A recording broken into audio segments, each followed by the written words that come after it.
우리 주일 예배를 하나님 앞에 드리겠습니다. 기도드리겠습니다. 만유의 주 하나님, 살아계신 우리 아버지 고맙고 감사합니다. 오늘 예배를 드립니다. 주님 참 감사합니다. 매 순간마다 날마다 주님 우리와 함께 해주시고 부족하지만 우리도 주님과 함께 하다가 오늘 주님 앞에 머리를 숙입니다. 예배를 드립니다. 성부와 성자와 성령 삼위일체 살아계신 하나님께서 홀로 영광을 받으시고 예배 중에 우리 모두에게 한량없는 은혜를 베풀어 주시옵소서.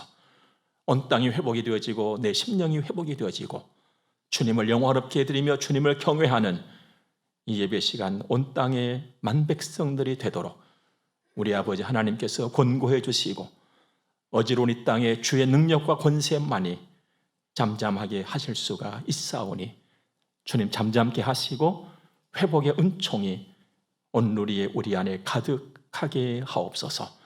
오늘도 말씀에 충만한 은혜, 예배 중에 성령의 간섭하심 우리 모두에게 함께 하실 것을 믿습니다. 예수님 거룩하신 이름으로 기도드립니다.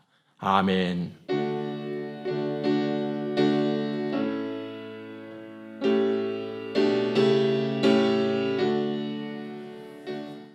이제 우리 하나님의 말씀을 함께 봅니다. 구약성경 시편 제39편 1절에서 9절까지 말씀을 보겠습니다. 내가 말하기를 나의 행위를 조심하여 내 혀로 범죄하지 아니하리니 악인이 내 앞에 있을 때에 내가 내 입에 재갈을 먹이리라 하였도다. 내가 잠잠하여 선한 말도 하지 아니하니 나의 근심이 더 심하도다. 내 마음이 내 속에서 뜨거워서 작은 소리로 읊조릴 때에 불이 붙으니 나의 혀로 말하기를 여호와여 나의 종말과 연한이 언제까지인지 알게 하사 내가 나의 연약함을 알게 하소서. 주께서 나의 날을 한 뼘 길이만큼 되게 하시매 나의 일생의 주 앞에는 없는 것 같사오니 사람은 그가 든든히 서 있는 때에도 진실로 모두가 허사뿐이니이다. 셀라. 진실로 각 사람은 그림자같이 다니고 헛된 일로 소란하며 재물을 쌓거나 누가 거둘는지 알지 못하나이다. 주여 이제 내가 무엇을 바라리요? 나의 소망은 주께 있나이다. 나를 모든 죄에서 건지심에 우매한 자에게서 욕을 당하지 아니하게 하소서. 내가 잠잠하고 입을 열지 아니함은 주께서 이를 행하신 까닭이니이다. 아멘. 날마다 가을이면 좋겠다 했습니다. 그리고는 늘 가을일 줄 알았습니다. 높고 맑은 하늘, 그리고 고운 산천, 그리고 선선한 바람 말입니다. 그런데 잔뜩 찌푸린 하늘이 나타났습니다.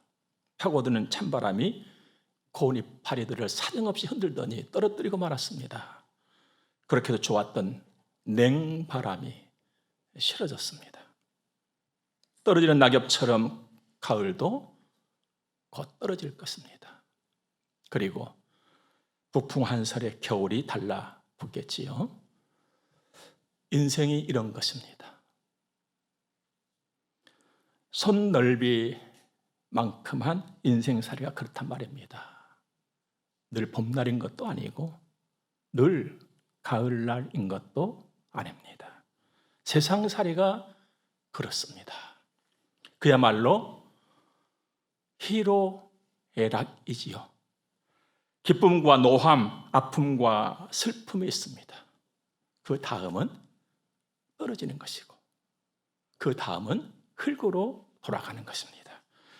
왜 이렇게 된 것일까?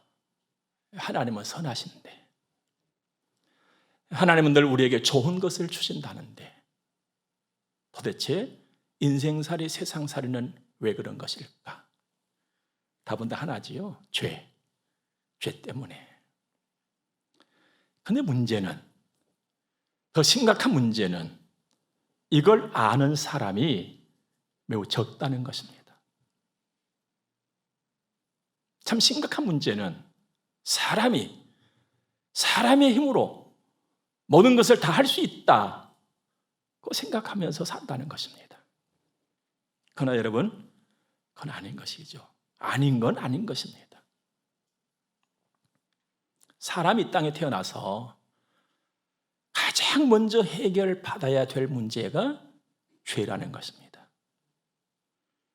그런데 그 죄를 사람은 어떻게 처리를 못한다는 것이죠. 지식도, 과학도, 어떤 정치도, 경제도, 어떤 기술도 풀 수 없는 것이 죄의 문제입니다. 요즘 세상은요, 눈부신 세상이 되어버렸습니다. 우주 여행을 하고요, AI라고 하는 인공지능까지 나왔어요. 사람이 하는데 사람 같은 것까지 나왔단 말이에요. 정말 지식 첨단을 걷고 있다고 해도 과언이 아닐 것입니다. 하지만 인간의 본질은 못 바꾸잖아요. 사람의 성질 고칩니까? 못 고쳐요. 인간의 성격 못 고쳐요.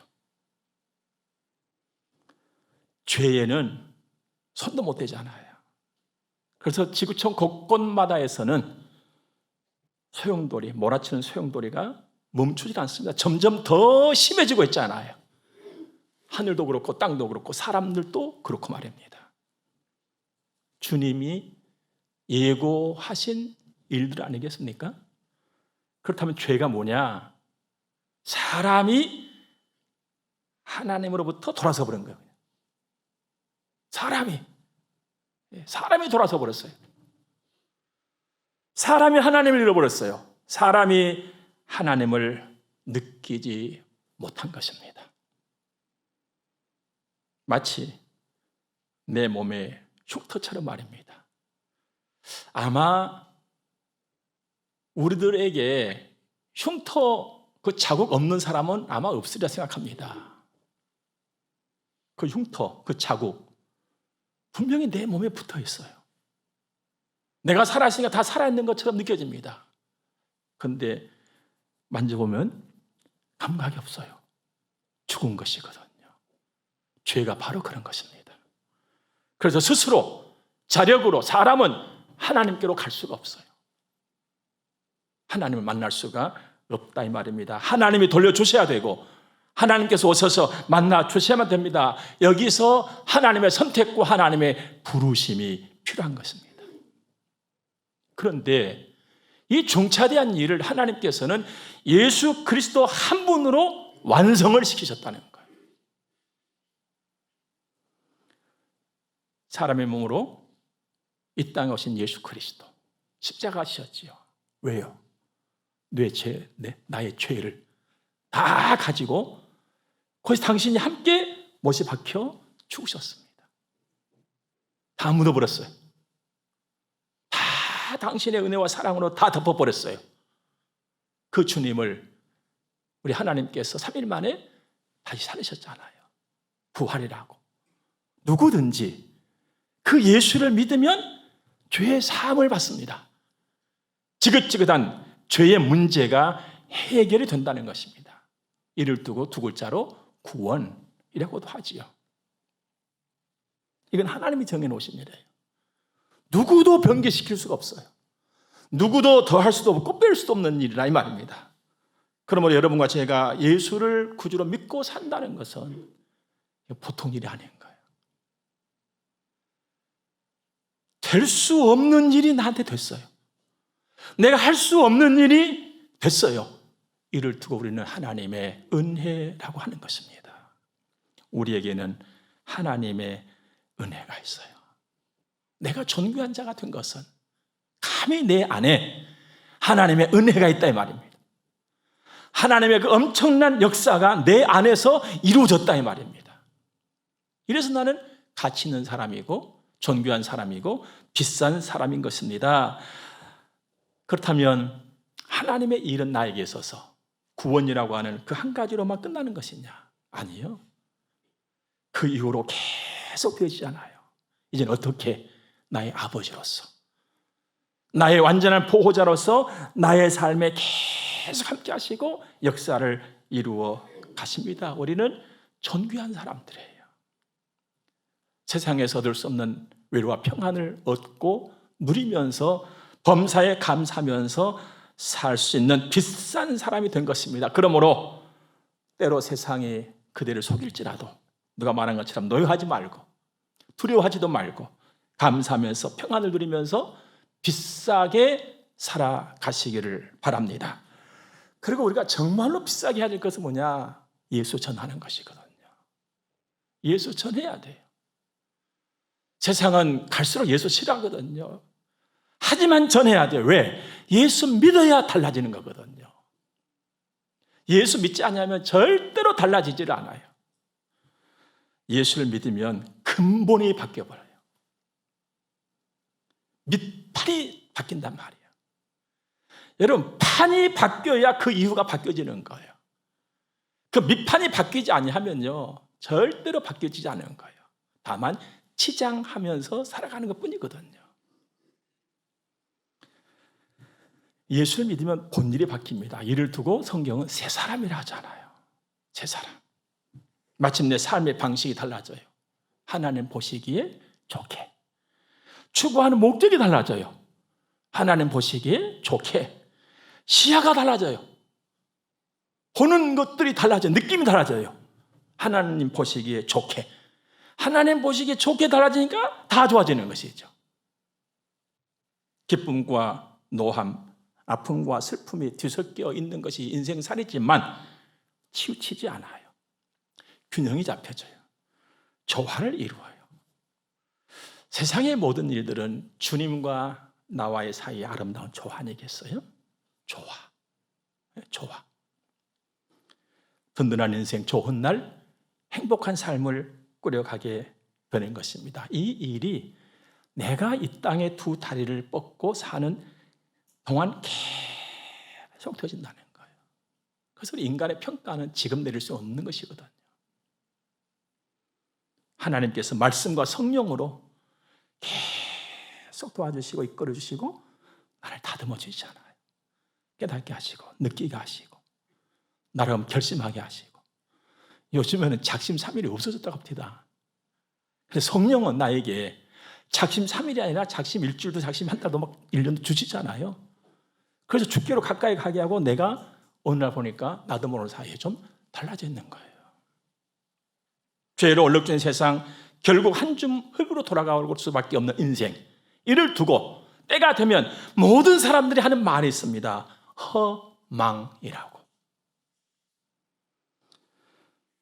그러나 예수를 구주로 믿는 사람은 그 허망을 딛고 서서 소망을 잡고 기운차게 살아가는 거예요. 이게 예수 믿는 사람들입니다. 무슨 일을 만나든지 먼저 하나님이 딱 생각나는 거예요. 무슨 일을 만나든지 하나님을 딱 보고 싶은 거예요. 그래서 하나님 기대는 거거든. 이게 하나님 의지하는 것이잖아요. 오늘 다윗이 그 삶을 아주 멋들어지게 한번 또 우리에게 보여주고 있습니다. 하나님께서 다윗을 통해서 이런 삶을 보여주신 것은 여러분과 저도 그렇게 살기를 바라시는 하나님의 마음, 그 소원인 줄 믿으시기 바랍니다. 다윗이 누군가? 우리 나름대로 다 아는 사람이잖아요. 많이 들었으니까.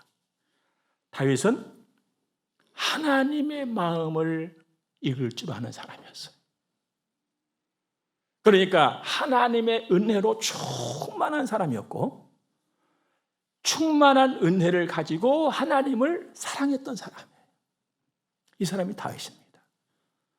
정말 양질의 믿음을 가지고 살았던 사람이거든요. 그런데 이상하게도 그의 삶에는 역경이 많았어요. 시련도 많았어요. 그야말로 억울한 일도 많았어요. 그날도 다윗의 가슴에 용암처럼 끓어오르는 화가 있었거든요.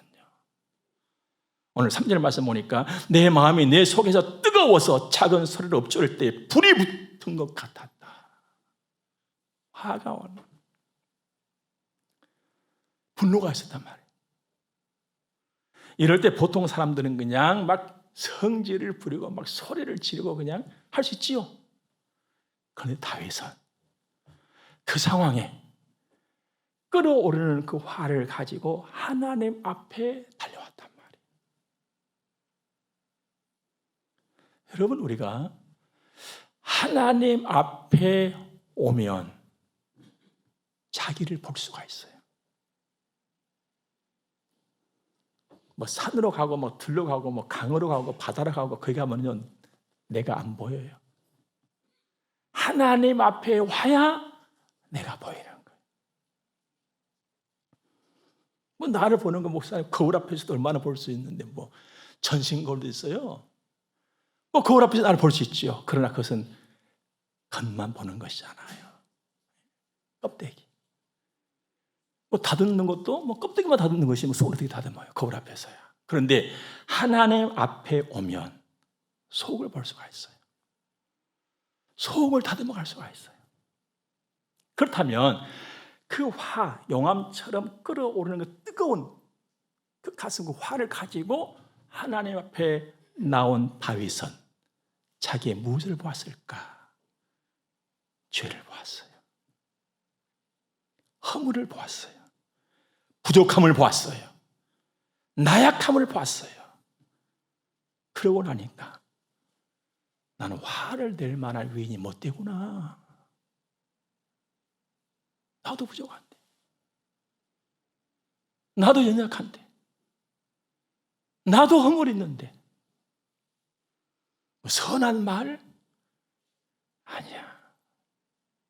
그건 내가 할 일이 아니야. 그래서 자기의 끓는 화까지 어떻게 합니까? 하나님께 맡기잖아요. 하나님의 처분을 기다리게 됐단 말이죠. 이게 믿음의 사람이에요. 우리 큰 소리 칠 것 한 것 같거든요. 정말 다윗은 하나님을 사랑했고 하나님의 힘을 삼았고 하나님을 신뢰했던 아주 좋은 믿음의 사람이었습니다. 언젠가도 왕이, 그 사울 왕이 자기를 원수처럼 대하고 죽이려고 했잖아요. 계속 쫓아다니는 거면 다윗을 잡아서 막 어떻게 죽이려고. 그날도 다윗은 광야로 막 도망치다가 엔게디 광야에서 보니까 굴이 하나 있는 거예요. 막 그 속에 뛰어들어갔잖아요. 쫙 굴 속에 들어가가지고 자기 동료들과 함께 앉아있단 말이에요. 그런데 하필 그 굴 속에 자기를 죽이려고 하는 왕이 들어온단 말이에요. 왕은 그때도 그 속에 다윗이 있을지 몰랐거든요. 똥 있는 곳이 싶어가지고 똥자리 찾아서 간가는 것이 그 굴 속에 들어간 거예요. 아, 그런 쪽으로 앉았단 말이에요. 이제 저 굴 속에서 보니까 왕이 쪽으로 앉았거든. 찬스가 온 거예요. 다윗의 사람들은 뭐라 그럽니까? 하나님이 주신 기회입니다. 죽입시다. 우리가 죽입시다 했잖아요. 그때 다윗은 아니다. 여러분 이게 정말 쉬울까요? 이런 일이? 사람의 정신을 가지고는 못할 말이고 못할 일이에요. 내 원수가 저기서 이제 내가 죽일 수 있는 그 찬스가 왔는데 그걸 놔두고 하나님께 맡긴다는 거. 이거 진짜 쉬운 일 아니거든요. 그래서 다윗은 그렇게 살았던 사람이에요. 하나님을 경외했고 언행을 하나님 앞에서 조심했던 사람이 다윗입니다. 오늘도 그랬잖아요. 1절에 내가 말하기를 나의 행위를 조심하여 내 혀로 범죄하지 아니하리니. 행위를 조심한다 이 말은 말을 조심한다는 거예요. 또 말을 조심한다는 것은 행위를 조심한다는 것이거든요. 선한 말도 조심한다는 것이에요. 선한 말도. 나는 선한 말도 할 만한 자격이 없는 사람이다. 다윗은요 정말 하나님을 사랑하는 사람이었어요. 정말로 하나님의 마음을 읽을 줄 아는 사람이었어요. 왠 줄 아십니까? 누가복음 18장 보면 어떤 부자가 나와서 예수님께 묻습니다. 이렇게 말하죠. 선한 선생님이여, 내가 무엇을 하여야 영생을 얻으리까? 그때 예수님께서 이렇게 대답을 하십니다. 네가 어찌하여 나를 선하다 일컫느냐? 하나님 한 분 외에는 선한 이가 없다. 여러분 예수님께서 이렇게 말씀하셨다면 다윗이나 우리 무슨 말을 할 수가 있겠어요? 다윗은 정말 하나님을 사랑하는 믿음의 사람이었고 지혜로운 사람이었어요. 오늘 우리 사회가, 정말 우리 사회가 이렇게 말을 조심한다면 얼마나 좋겠습니까? 아쉽고 안타까운 것들. 나를 보면서, 우리를 보면서, 우리 사회를 보면서, 야, 말이 좀 좋았으면 좋겠다. 어쩜 저렇게 악한 말들을 전혀 마음에 어떤 느낌도 갖지 못하고 막 쏟아낼 수가 있을까? 물론 여러분이나 제가 사람이니까 말을 안 할 수는 없지요. 살아있으니까 말하고 또 일을 서로 하기 위해서 말을 하는 것이죠. 그런데 아름답지 못한, 여러분 잠언서 전서를 보니까 말이, 내 이 혓바닥이 사람을 죽이기도 하고 살리기도 한다 했잖아요. 여러분 세상 어디를 봐도 살리는 말이 없어요. 살리는 말이 없어요.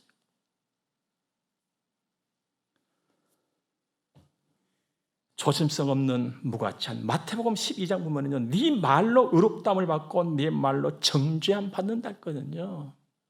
네 말도 하나님 다 들으시고 너의 말도 하나님 다 들으시고 심판하신다는 하나님께서. 이걸 누가 아냐 이 말이에요. 우리는 알지. 다윗은 그냥 입에다가 재갈을 먹인다 할 정도로 정말 조심을 냈거든요. 악한 현실을, 악한 세계를 보면서까지 하나님 앞에서 자기를 그렇게 지켰어요. 여러분, 말을 조심한다는 것은요, 내 자신을 조심한다는 거예요. 말을 조심한다는 것은 내 마음을 지키는 것이고, 정신을 지키는 것이고, 영혼을 지키는 것이고, 겸손으로 가는 길이고, 덕행으로 가는 길입니다. 말을 조심한다는 것은요, 최상의 인생길로 가는 거예요. 그런데 그 길이 거칠음을 이기고 가야 돼요. 그렇다고 우리도 그냥 같이 악하게 말하고 살아가면 되겠습니까? 다윗은 날마다 자신을 살폈어요. 주님, 내가 얼마나 작은 자인지, 내가 얼마나 연약한 존재인지, 내가 얼마나 부족한 존재인지 나로 알게 하옵소서 하고 막 몸부림쳤거든요. 그러고 나니까 뭐 할 말이 없는 거예요. 우리도 이런 몸부림이 좀 있기를 바랍니다. 4절부터 봐보세요.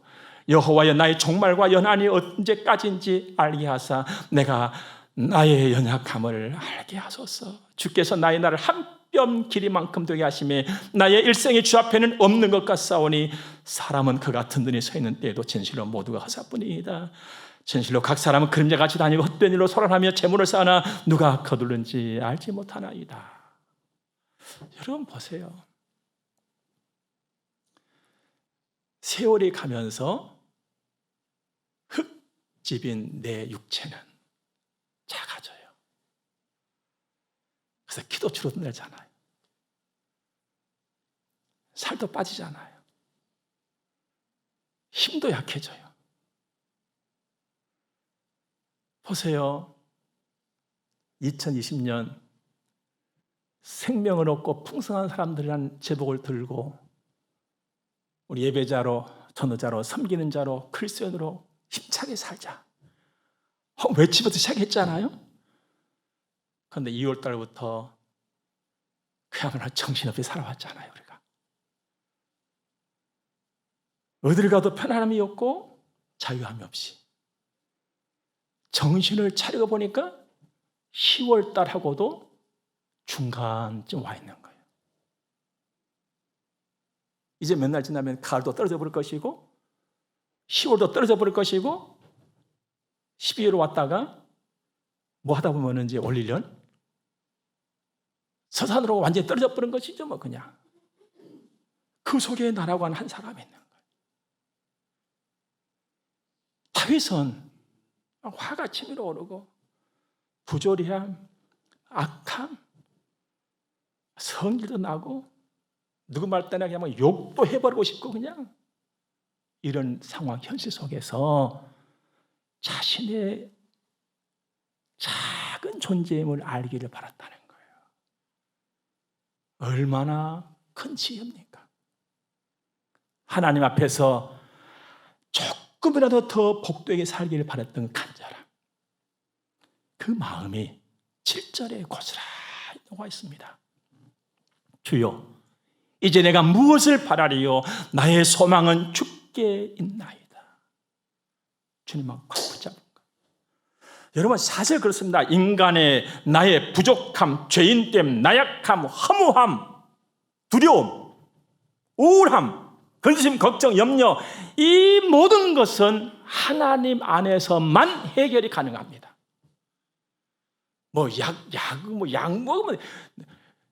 약 먹어서 된다면 무슨 걱정이에요, 여러분들? 이 세상에 있는 것을 가지고서는 인간의 부족함, 죄인됨, 나약함, 허무함, 우울함, 이것을 전혀 해결할 수가 없어요. 단지 조금 조정을 할 뿐인 것입니다. 그래서 약으로 다스린다고 하는 거예요. 그 완전함은 하나님께만 있습니다. 하나님만 완전하시기 때문에 그렇습니다. 하나님만 진정으로 살아있는 권력이에요. 가끔 들려오는 이야기가 있습니다. 살아있는 권력이 무섭다고. 여러분, 진정 살아있는 권력은 하나님의 권력이에요. 영원토록 살아있는 권력은 하나님의 권력 하나뿐입니다. 그래서 하나님이 하시면 되는 거예요. 우리 그 하나님을 믿고 바라고 의지하는 사람들이잖아요. 하나님이 하시면 된다. 다행한 것은 그 하나님이 선하시다는 거예요. 하나님이 하시면 되는데 그 하나님이 악한 분이셨다면 어떻게 되겠어요? 심각한 문제죠. 하나님은 선하시다는 것입니다. 그래서 하나님께서 하시면 되고 하나님께서 하시는 일은 다 좋습니다. 최고예요. 다윗이 그 하나님을 한 거예요. 언제요? 자기 연약함을 알았을 때, 자기의 허물과 자기의 부족함을 알았을 때, 하나님만이구나. 하나님만이구나. 여러분과 제가 지금 2020년도 하반기를 살아가는데 무수한 말들이 쏟아집니다. 이때 내가 할 일이 있다면 그 무수한 말들을 다스릴 수 없는 나약한 존재가 나라는 것을 깨달을 때 감히 하나님이 크게 볼 줄로 믿습니다. 그 하나님 바라보시기 바랍니다. 우리의 완전한 소망이 되신 하나님은요, 자기 자식을 사랑하시는데 엄청나게 자기 자식을 사랑하신 분이세요. 이제 그 하나님께 조금 배워가지고 자식을 사랑하는 사람이 부모인데, 그것도 온전하게 사랑하는 부모가 있는가 하면 온전하게 사랑도 못하는 또 부모가 있잖아요. 그래서 하나님 앞에 와서 엎드려서 배워야 되는 거예요. 하나님을 내가 잘 알아갈 때에 좋은 부모도 될 수가 있고 좋은 자식도 될 수가 있는 거예요. 왜요? 판이 달라지니까. 판이 달라지니까. 그러면 하나님의 자식 사랑은 어느 정도일까? 끝이 없다. 하나님의 당신의 자식 사랑하시면 끝이 없다. 오늘 다윗이 고백합니다. 8절 9절 보니까 나를 모든 죄에서 건지심에 우매한 자에게서 욕을 당하지 아니하게 하소서. 내가 잠잠하고 입을 열지 아니한 것은 아버지께서 일을 행하시기 때문입니다. 그랬거든요.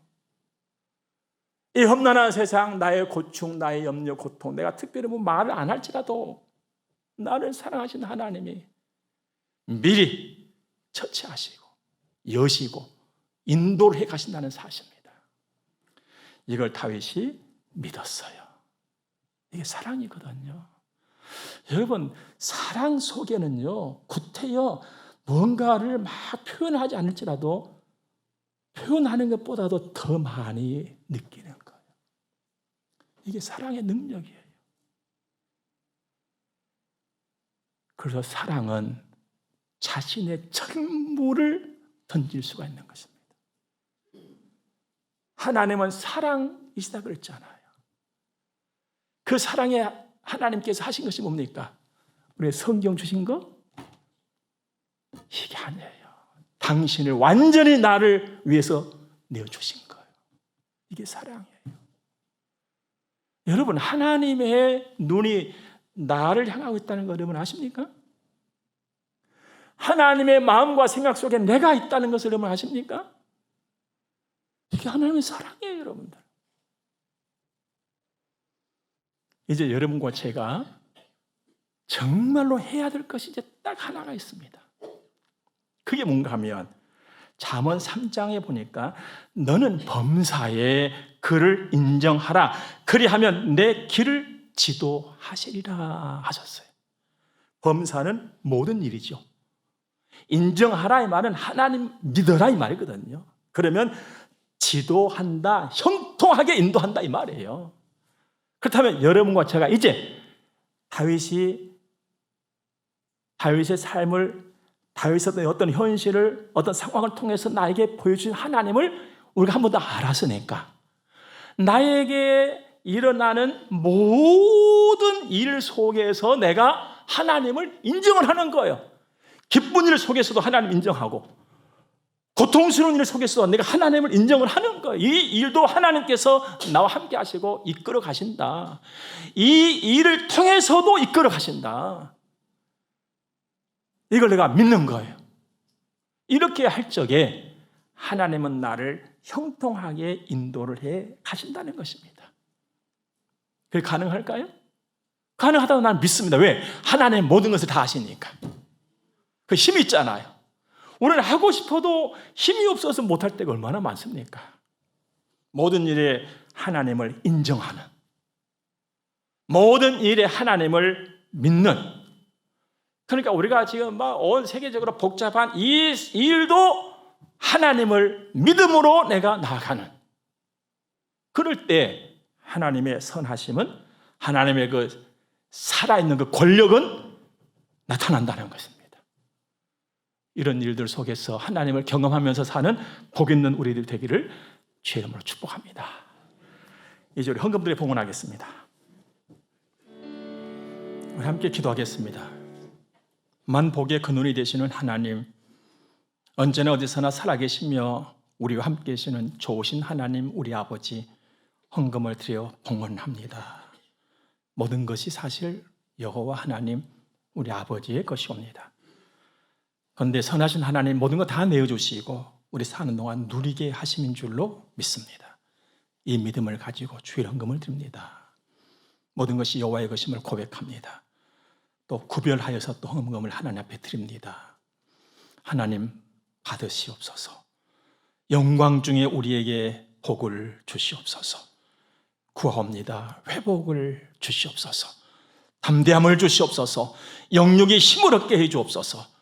온 누리에 여호와를 경외하는 자들이 일어나게 하옵소서. 예수님 거룩하신 이름으로 저들을 축복하오며 기도드립니다. 아멘. 이제 우리 함께 222장을 찬송합니다.